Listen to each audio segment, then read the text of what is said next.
KPID Daerah Maluku adakan evaluasi dan dengar pendapat 6 lembaga penyiaran.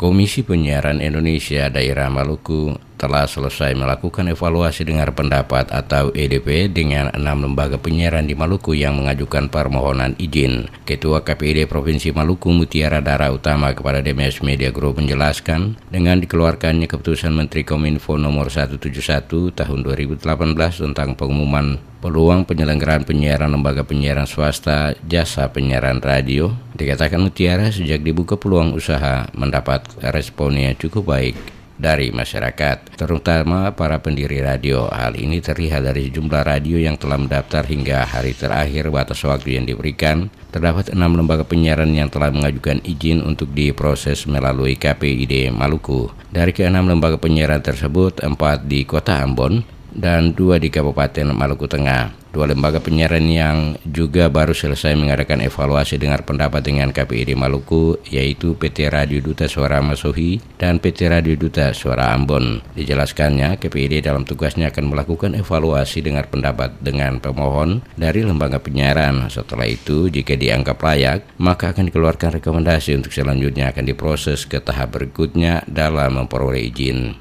Selaku Ketua KPID Maluku, dirinya berharap seluruh lembaga penyiaran yang telah melakukan proses perizinan tidak hanya sebatas pada izin sementara, namun harus dilanjutkan hingga mendapatkan izin tetap selama 5 tahun. Hari ini adalah hari terakhir kita evaluasi dengan pendapat untuk 6 pemohon. Jadi 5 lembaga penyiaran swasta dan 1 LPK. Jadi hari terakhir menuju hari Lebaran kita menutup dengan evaluasi dengan pendapat 3. Jadi hari ini sudah 3 lembaga penyiaran yang kami evaluasi.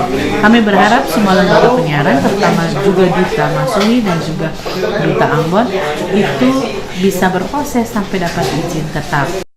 KPID Maluku, kata Mutiara, pada prinsipnya akan selalu memberikan support dan dorongan kepada semua lembaga penyiaran di Maluku untuk bagaimana melakukan proses perizinan sesuai ketentuan undang-undang yang berlaku. Seperti diketahui, jangka waktu permohonan izin penyelenggaraan penyiaran atau IPP yang diberikan mulai tanggal 26 Februari 2018 sampai dengan 30 April 2018. Sementara waktu penerimaan rekomendasi kelayakan penyelenggaraan penyiaran atau RKPP dari KPI tanggal 29 Juni 2018 dengan disahkannya keputusan Menteri Kominfo nomor 171 tahun 2018 tentang pengumuman peluang penyelenggaraan penyiaran lembaga penyiaran swasta jasa penyiaran radio pada tanggal 22 Februari 2018. Keputusan Menteri Kominfo tersebut di atas diterbitkan berdasarkan pada Peraturan Menteri Komunikasi dan Informatika nomor 18 tahun 2016 tentang persyaratan dan tata cara perizinan penyelenggaraan penyiaran yang mengatur bahwa permohonan izin penyelenggaraan penyiaran lembaga penyiaran swasta diajukan setelah adanya pengumuman peluang penyelenggaraan penyiaran oleh Menteri.